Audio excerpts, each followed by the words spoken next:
Hello friends, स्वागत है आपका अपने ही YouTube channel medical knowledge point के ऊपर। तो जैसा कि मैंने आपको बताया था प्रीवियस लेक्चर के अंदर कि हमारा स्नेह अध्याय चल रहा है और उसके अंदर भी सबसे इंपॉर्टेंट टॉपिक सूत्र स्थान का स्नेह अध्याय, जिसके अंदर से बहुत सारे क्वेश्चन पुटअप होते हैं। ये आपकी थ्योरी और इसके साथ साथ प्रैक्टिकल के पॉइंट ऑफ व्यू से काफ़ी इंपॉर्टेंट है। तो इसी को हम कंटिन्यू करते हैं, बात करते हैं आगे।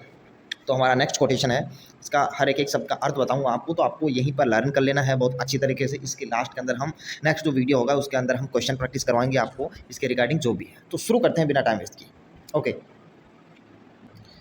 तो देखिए सबसे पहले इसमें दे रखा है कि जो हमने इससे पहले बात की थी, जो प्रधान मात्रा, मध्यम मात्रा और हीन मात्रा जो स्नेह की है उसके बारे में हम बात कर चुके थे। तो इसके आगे हम बात करेंगे कि जो स्नेह की मिनिमम और जो मैक्सिमम डोज है वो कैसे निर्धारित की जाती है।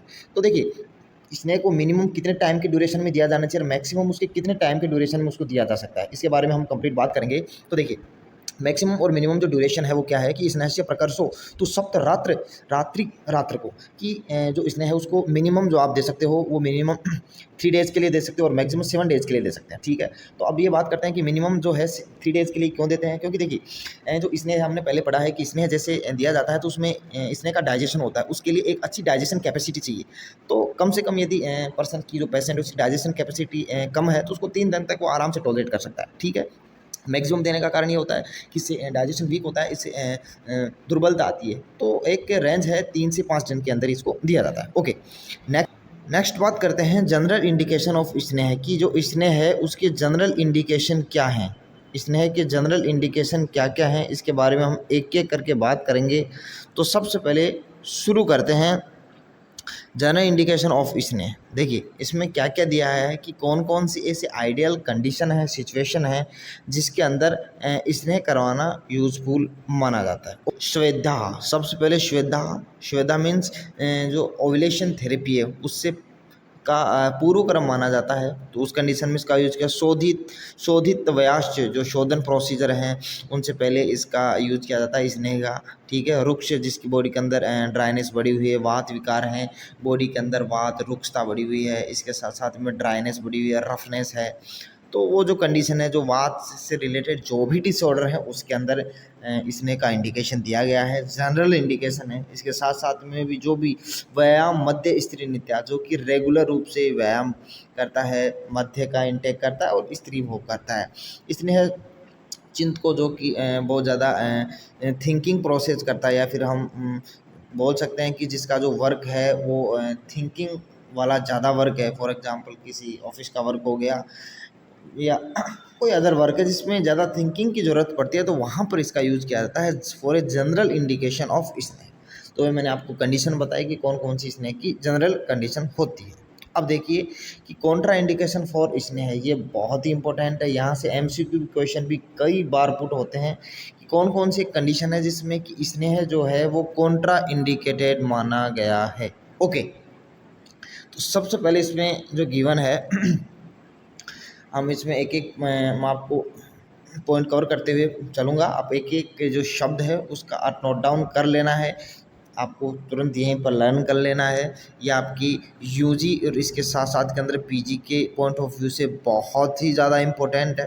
ठीक है, तो शुरू करते हैं कि संशोधनाते येषाम वृक्षम संप्रक्ष्यते, इसके अंदर बॉडी के अंदर रुक्षता बहुत ज़्यादा बढ़ी हुई है। इसके साथ साथ सस्तम, सस्तम कफ और मेद, बॉडी के अंदर कफ और मेद का इंटेक ज़्यादा है, मतलब कि कहने का मतलब कफ दोष ज़्यादा अफेक्टेड है। तो ऑब्वियस सी बात है स्नेहन से कफ दोष वैसे बढ़ता है, तो इसलिए कफ और मेद जो बढ़ा हुआ है उस कंडीशन में ये कॉन्ट्रा इंडिकेटेड है। अविष्य आनन गुद्दा, अविष्य मीन्स रिलीजिंग होती है, ऊजिंग होती है, पानी निकलता है। कहाँ से? आनन और गुद्दा से, एनस और माउथ से। तो क्योंकि आनस मतलब एक टाइप की पस होगी, पस फॉर्मेशन का काम कफ से रिलेटेड होता है, तो उस कंडीशन में नहीं करना है।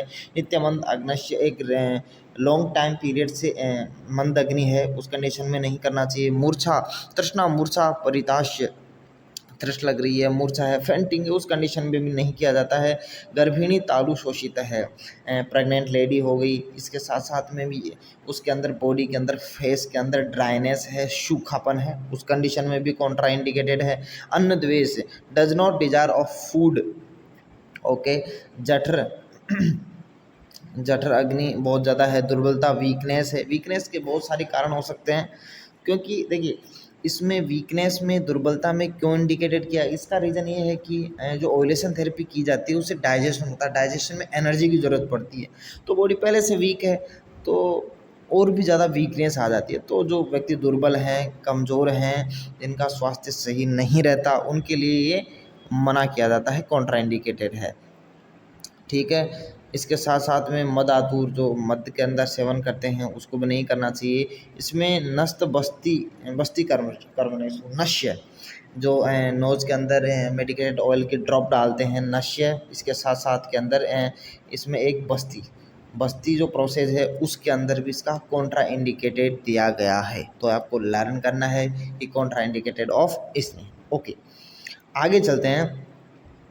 इसके अंदर देखिए, आगे इसके अंदर साइन और सिम्टम्स बात किया है कि एक ऐसी कंडीशन जिसके अंदर मान लो कि कंप्लीट ओवुलेशन नहीं हुआ, तो साइन एंड सिम्टम्स फॉर अस्निग्ध अस्निग्ध मीन्स अस्निग्ध मतलब कि कंप्लीट उसके अंदर जो ओवुलेशन थेरेपी है वो कंप्लीट नहीं हुई है, ठीक है।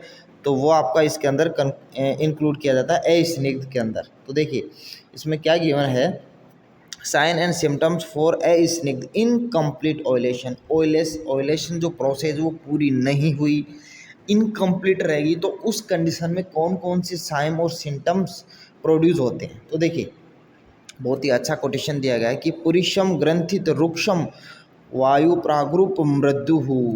ओके, पुरुष ग्रंथित रुक्षण, इसका मतलब देखिए पुरुष मीन्स आपका मल का मल है, पुरुष ग्रंथित रुक्षम हार्ड हो जाएगा, हार्ड हो जाएगा। रुक्ष मतलब ड्राई रहेगी, क्योंकि उसके अंदर जो पानी का अमाउंट है वो एब्जॉर्ब बहुत ज़्यादा हो जाएगा, तो स्टूल जो है हार्ड और ड्राई रहेगा। वायु प्राग अप्रागुण, वायु प्रागुण वायु का जो फंक्शन है जो डाउनवर्ड डायरेक्शन अंदर वायु मूव करती है वो इसका कहीं ना कहीं अफेक्टेड हो जाएगा, ठीक है। तो वात का प्रकोप जो है उसके अंदर भी मेनली जो वायु है अपान वायु, तो अपान वायु की दुष्टि हो जाएगी, ठीक है। इसके साथ साथ में पक्वा खरत्वम, पक्वा खरत्व रहेगा, बॉडी के अंदर रुक्षता बढ़ी रहेगी पहले से ही। गात्रस्य अस्निग्ध लक्षण, ये अस्निग्ध के लक्षण हैं जो कि एक पेशेंट के अंदर देखे जाएंगे। तो इन साइन और सिम्टम्स के बेसिस के ऊपर ये पता किया जा सकता है कि इनकम्प्लीट ओवुलेशन पेशेंट का हुआ है। ओके, इसी को कंटिन्यू करते हैं। अब हम बात करते हैं, अब पेशेंट के अंदर ऐसी condition sign and symptoms for a सम्यक स्निग्ध, इस बार प्रॉपर ओवुलेशन हुआ है। तो प्रॉपर ओवुलेशन है तो कौन कौन सी साइन और सिम्टम्स दिखेंगे?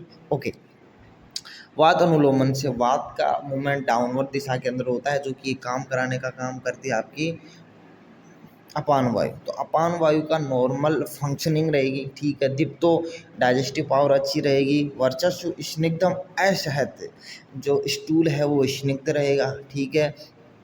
इसके साथ साथ में सॉफ्ट रहेगा, मार्दवम स्निग्ध च अंगे स्निग्धानाम उपजायते, और बॉडी की पूरी स्निग्ध रहती है। तो ये आपको लर्न करना है, कोई इसके अंदर रॉकेट साइंस वाली बात नहीं है। यहाँ से एमसीक्यू भी बहुत सारे एमसीक्यू क्वेश्चन पुट होते हैं कि ये फॉर एग्जांपल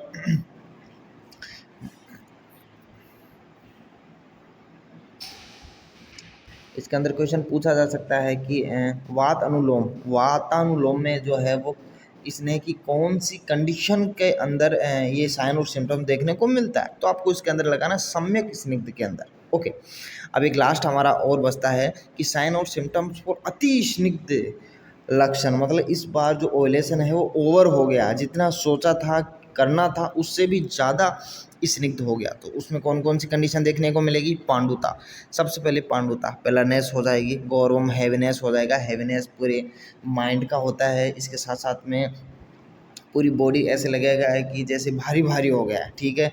जाड़े का यहाँ से मीनिंग लिया जाता है इंद्रियों की जाड़ेता, जो इंद्रियों का अपने रेस्पेक्टिव ऑब्जेक्ट से जुड़ने की जो टेंडेंसी है वो स्लो हो जाएगी। पुरुषस्य अविपाको,